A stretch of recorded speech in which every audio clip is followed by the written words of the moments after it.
Hi friends, welcome ಇನ್ ಮಂಚು channel. ಇವತ್ತು actually ನಾನು ಗಿಣ್ಣು ಮಾಡೋದು ಹೇಗೆ ಅಂತ ಹೇಳ್ಕೊಡ್ತಾ ಇದ್ದೀನಿ. ಅಂದರೆ ಕರು ಹಾಕಿದಾಗ ಫಸ್ಟು ಬರುತ್ತಲ್ಲ, first day or second day milk ಬರುತ್ತಲ್ಲ, ಆ ಮಿಲ್ಕಲ್ಲಿ ಈ ಕೇಕ್ ಟೈಪ್ ಆಗುತ್ತಲ್ಲ, ಗಟ್ಟಿ ಗಿಣ್ಣು ಅಂತ ಹೇಳ್ತೀವಿ ನಾವು. ಅದನ್ನು ಹೇಗೆ ಮಾಡೋದು ಅಂತ ನಿಮಗೆ ತೋರಿಸ್ಕೊಡ್ತೀನಿ. ಯಾಕಂದರೆ ಆ್ಯಕ್ಚುಲಿ ಎಷ್ಟೋ ಜನಕ್ಕೆ ಇದು ಗೊತ್ತಿರಲ್ಲ. ಇದು ತುಂಬ ಈಸಿ ಇದೆ ಮಾಡಲಿಕ್ಕೆ. ಆ್ಯಕ್ಚುಲಿ ವಿತೌಟ್ ಪ್ರಿಪ್ರೇಷನ್ ನಾನು ಈ ವಿಡಿಯೋ ಮಾಡ್ತಾ ಇದ್ದೀನಿ. ಬಿಕಾಸ್ ನನಗೂ ಗೊತ್ತಿರಲಿಲ್ಲ, ನಾನು ಇನ್ನೊಬ್ರ ಹತ್ರ ಕೇಳ್ಕೊಂಡು ಮಾಡ್ತಿರೋದ್ರಿಂದ ಎಷ್ಟೋ ಜನಕ್ಕೆ ಇದು ಯೂಸ್ಫುಲ್ ಆಗ್ಬೋದು ಅನ್ನೋ ಕಾರಣಕ್ಕೆ ಮಾಡ್ತಾ ಇದ್ದೀನಿ. ಆ್ಯಕ್ಚುಲಿ ಇದು ನಾನು ಮೊದಲೇ ಹಾಲಿಗೆ ಬೆಲ್ಲ ಹಾಕ್ಬಿಟ್ಟಿದ್ದೀನಿ. ಅಂದರೆ ಈ ಗ್ಲಾಸ್ ಇದೆಯಲ್ಲ, ಈ ಗ್ಲಾಸಲ್ಲಿ 2 ಗ್ಲಾಸು ಹಾಲಿತ್ತು, ಅಂದರೆ ಗಿಣ್ಣದ ಹಾಲು. ಆ ಹಾಲಿಗೆ ನಮ್ಮದು ಇಲ್ಲಿ ನಂದಿನಿ ಮಿಲ್ಕ್ ಏನಿರುತ್ತೆ, ಪ್ಲೇನ್ ಮಿಲ್ಕು, ನಾವು ರೆಗ್ಯುಲರಾಗಿ ಯೂಸ್ ಮಾಡುವಂಥ ಹಾಲು, ಅದನ್ನು ಇದರಲ್ಲಿ 3 ಗ್ಲಾಸ್ ಅದ್ರ ಜೊತೆ ತೊಗೊಂಡಿದ್ದೀನಿ. ಅಂದರೆ 2 ಲೋಟ, ಈ ಲೋಟದ 2 ಲೋಟ ಗಿಣ್ಣದ ಹಾಲಿಗೆ 3 ಲೋಟ ನಾನು ನಾರ್ಮಲ್ ಮಿಲ್ಕು, ಅಂದರೆ ಹಸಿದು, ಕಾಯಿಸಿರೋದು ಬೇಕಾಗಿಲ್ಲ, ಹಸಿದಿನ ಮಿಕ್ಸ್ ಮಾಡಿದ್ದೀನಿ. ಇದು ಮಿಕ್ಸ್ ಮಾಡಿ ಜೊತೆಗೆ ನಮಗೆ ಸ್ವೀಟು ನಿಮಗೆ ಎಷ್ಟು ಬೇಕು ಅಷ್ಟು ಬೆಲ್ಲನ ಹಾಕ್ಕೊಳ್ಳಿ. ಬೆಲ್ಲನ ಪುಡಿ ಮಾಡ್ಕೊಳ್ಳಿ. ಪುಡಿ ಮಾಡ್ಕೊಂಬಿಟ್ಟು ಇದಕ್ಕೆ ನೋಡಿ ನಾನು ಮಿಕ್ಸ್ ಮಾಡೋಕ್ಕೆ ಇಟ್ಟಿದ್ದೀನಿ. ಆ್ಯಕ್ಚುಲಿ ಹಾಲಿಗೆ ಹಾಕ್ಬಿಟ್ಟಿದ್ದೀನಿ.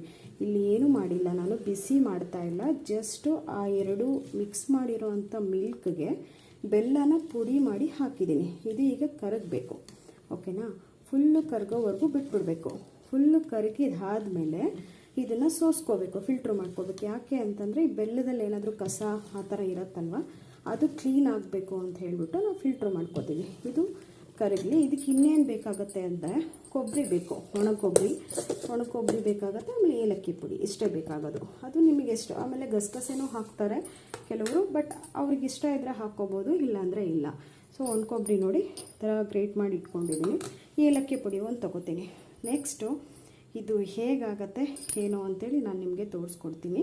ಇದನ್ನು ನಾವು ಫಿಲ್ಟ್ರ್ ಮಾಡ್ಕೊಂಡು ಆದಮೇಲೆ ಒಂದು ಕುಕ್ಕರ್ ತೊಗೊಳ್ಳಿ, ದೊಡ್ಡದು, ಅಂದರೆ ಆ ಪಾತ್ರೆ ಇಡಿಸೋವಂಥ ಕುಕ್ಕರು. ಈಗ ಇಡ್ಲಿ ಯಾವ ಮೆಥಡಲ್ಲಿ ಮಾಡ್ತೀವಿ ಆ ಮೆಥಡಲ್ಲಿ ಕೆಳಗಡೆ ನೀರು ಹಾಕಬೇಕು. ನಾವು ನೀರು ಹಾಕ್ಕೊಂಬಿಟ್ಟು ಅದ್ರ ಮೇಲ್ಗಡೆ ಪಾತ್ರೆ ಇಡಬೇಕು. ಯಾವುದು ಪಾತ್ರೆ ಇಡ್ತೀರಾ ಅಂದರೆ ಇದನ್ನು ಬೆಲ್ಲ ಕರಗಿರೋದನ್ನ ನಾವು ಫಿಲ್ಟ್ರ್ ಮಾಡ್ಕೋತೀವಲ್ಲ, ಫಿಲ್ಟ್ರ್ ಮಾಡ್ಕೊಂಡು ಆದಮೇಲೆ ಅದ್ರ ಮೇಲ್ಗಡೆ ಕೊಬ್ಬರಿ ನಿಮಗೆ ಎಷ್ಟು ಬೇಕೋ ಅಷ್ಟು ಕೊಬ್ಬರಿ ಉದುರಿಸ್ಕೊಳ್ಳಿ. ಮೇಲ್ಗಡೆ ಗಾರ್ನಿಷ್ ಥರ ಏಲಕ್ಕಿ ಪುಡಿನೂ ಉದುರಿಸ್ಕೊಳ್ಳಿ. ನಿಮಗೆ ಗಸಗಸೆ ಬೇಕು ಅಂತಂದರೆ ಗಸಗಸೆನೂ ಸ್ವಲ್ಪ ಫ್ರೈ ಮಾಡ್ಕೊಂಡು ಮೇಲ್ಗಡೆ ಹಾಕಿ, ಅಥವಾ ಅದರಲ್ಲೇ ಮಿಕ್ಸ್ ಮಾಡಿಬಿಡಿ. ಮಿಕ್ಸ್ ಮಾಡಿಬಿಟ್ಟು ಆ ಕುಕ್ಕರ್ಗೆ ಈಗ ಒಂದು ಪಾತ್ರೆ ಇಟ್ಟಿರ್ತೀರಲ್ವ, ಆ ಪಾತ್ರೆಗೆ ಒಂದು ಪ್ಲೇಟ್ ಮುಚ್ಚಿಬಿಟ್ಟು ಕುಕ್ಕರ್ನ ಗ್ಯಾಸ್ ಮೇಲೆ ಇಡಿ. ಓಕೆ, 1 ವಿಷಲ್ ಬಂದರೆ ಸಾಕು. 1 ವಿಷಲ್ ಬಂದಾದಮೇಲೆ ಅದು ಪೂರ್ತಿ ತಣ್ಣಗಾಗಬೇಕು. ಆವಾಗ ನೋಡಿ ರಿಸಲ್ಟ್ ಹೇಗಿರುತ್ತೆ ಅಂತ. ಕೇಕ್ ಥರ ಬರುತ್ತೆ. ಮಾಡಿದಾದಮೇಲೆ ನಿಮಗೆ ನಾನು ತೋರಿಸ್ಕೊಡ್ತೀನಿ ಯಾವ ಥರ ಬಂದಿದೆ ಅಂತ. ಇದು 1 ವಿಷಲ್ ಆಗಿದೆ. ಇದು ಓಪನ್ ಮಾಡ್ತಾ ಇದ್ದೀನಿ.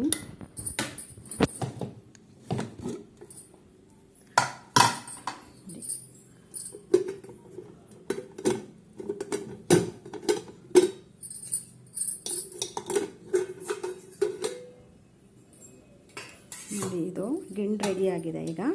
ಈಗ ಇದು ಪೂರ್ತಿಯಾಗಿ ನಿಮಗೆ ಆಗಿದೆ ಅಂತ ಹೇಳೋಕ್ಕೆ ಜಸ್ಟ್ ನಾವು ಕೇಕ್ನ ಹೇಗೆ ಚೆಕ್ ಮಾಡ್ತೀವಿ, ಒಂದು ಟೂತ್ ಪೀಕ್ ಆರ್ ಸ್ಪೂನ್, ಆ ನೈಫ್ ತೊಗೊಂಡು ನೋಡಿ, ಯಾವುದಾದ್ರೂ ಪರವಾಗಿಲ್ಲ, ಹೀಗೆ ಮಾಡಿದ್ರೆ ನೋಡಿ ಇದು ಸ್ಟಿಕ್ಕಿ ಆಗಿರಬಾರ್ದು.